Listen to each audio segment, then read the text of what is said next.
Hey everyone, welcome to today's Explainer. We are unpacking something truly profound today, a highly comprehensive spiritual text called Malfuzat-e-Maulana Saad. So grab a seat and let's dive right into this because we're going on a journey today.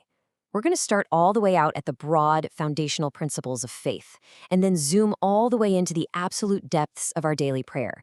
If you've ever felt like your daily routines are, well, maybe missing a certain spiritual depth, this analysis is going to give you a really clear framework to understand exactly why. And it's all based directly on the rich teachings found right here in this source material. 44. Now, that number might just sound like a random statistic, but the sheer scale it represents here is actually fascinating. You see, the source text we're looking at meticulously indexes 44 core topics. And these definitely aren't just disconnected random subjects. They are the governing principles meant to guide literally the entire internal and external life of a believer within the Dawah movement. It's essentially a massive, incredibly comprehensive blueprint for living a spiritually grounded life. All right, so here is our game plan for today. First, the 44 core topics. Second, the pillars of Iman, Ilm, and Zikr. Third, Ikhlas, or sincerity. Fourth, the spiritual reality of namaz. And finally, Khushu, or perfecting concentration. Let's get to it. Section 1, the 44 core topics, the scope of spiritual life. So in the source material, these topics, which range from your personal character all the way to specific acts of worship, they aren't just isolated bullet points on a list. Actually, it's more like a giant puzzle. Much like an intricate, traditional pattern, they are woven together perfectly to create a complete, fully unified spiritual worldview.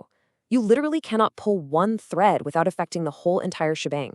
Everything is deeply interconnected in this pursuit of spiritual perfection. Moving right along to Section 2, pillars, Iman, Ilm, Zikr, the prerequisites. As we move a bit further down our funnel, the text isolates three very specific concepts. Iman, which is faith, Ilm, which is knowledge, and Zikr, remembrance of the divine.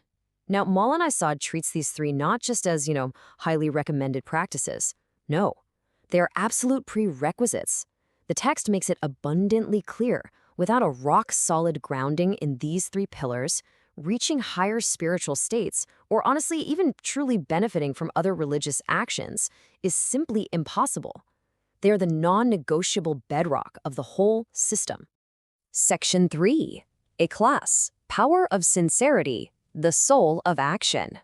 So what exactly is Ikhlas? The text defines it as sincerity, specifically the internal purity of performing actions exclusively for the divine, totally devoid of worldly motives. Why does this matter so much? Well, because the source material insists that just knowing the rules and doing the physical actions is simply not enough. Without this internal purity, your outward actions are spiritually weightless. Ikhlas is that absolute vital bridge between merely going through the motions and actually achieving a real divine connection. The text actually captures this entire philosophy in one incredibly powerful sentence. Actions without sincerity are merely lifeless forms. Just think about that for a second. You can have the absolute perfect physical form of a prayer or maybe a charitable deed, but if the intention behind it isn't pure, it's spiritually dead on arrival. The author views sincerity as the vital lifeblood that animates all religious practice. It's quite literally what gives your actions a soul. Which brings us to Section 4, namaz, the spiritual reality beyond the physical. All right, now we arrive at the real core focus of this explainer today. The text spends a significant amount of time unpacking namaz, the daily prayer, and it creates a sharp contrast between a merely mechanical, physical ritual on one hand and a profound spiritual reality and divine connection on the other. The physical movements, the standing, bowing, prostrating, they are just the body. But as we literally just learned, a body without a spirit is just a lifeless form, right? The text strongly advocates for moving way past a mindless bodily routine to unlock the awe-inspiring spiritual reality of true divine connection. So the big question is, how do we actually make that shift? Well, true namaz requires shifting from mechanical repetition to absolute presence. Maulana Saad argues specifically that establishing prayer doesn't just mean ticking a box on your daily schedule or going through a set of calisthenics. It means establishing an active, conscious, and continuous link with the Creator while you are performing those actions. Let's be real, if your mind is wandering the aisles of the grocery store while your body is bowing, that sacred connection isn't established. And finally, Section 5, Khushu, perfecting your concentration, the climax of faith. Okay, we have zoomed all the way into the deepest part of our funnel now to address a super common modern spiritual ailment, distraction during worship. The concept of khushu is defined as a state of intense, unbroken spiritual concentration, humility, and absolute submission during prayer. According to the text, this is the ultimate, actionable goal for the believer. Think of it this way. If namaz has a physical body, khushu is its soul. It's the absolute climax of faith in action. You know, looking at these swirling patterns, it beautifully illustrates our modern minds, doesn't it? Just swirling constantly with worldly distractions, daily anxieties, and endless thoughts. And the text deeply recognizes this struggle. It explains that achieving khushu isn't about, magically emptying your mind.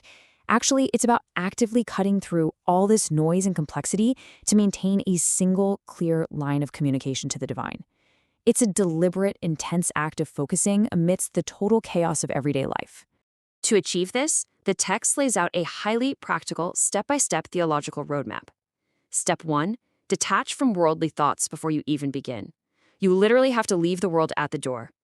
Step 2, internalize the meaning of the recitation. You have to understand what you're saying to actually feel it. And step 3, maintain physical and spiritual humility. The physical posture of your body should exactly mirror the submission happening in your heart. These 3 steps are the formula provided to attain and keep that incredibly elusive concentration. And that brings us to our final thought for today. I want to leave you all with a rather provocative question. If the physical movements are just the body of your prayer, what is the state of its soul? Based on everything we've unpacked from Maulana Saad's teachings today, from those 44 foundational topics all the way down to the intense focus of Khushu, it's a really powerful prompt to reevaluate our own spiritual sincerity. Are we merely going through the mechanical motions, or are we actively breathing life into our spiritual practices? Thank you so much for joining me as we unpacked this fascinating material today. I hope this structured look helps you focus and enrich your own learning journey. Keep asking great questions, and I'll catch you on the next explainer.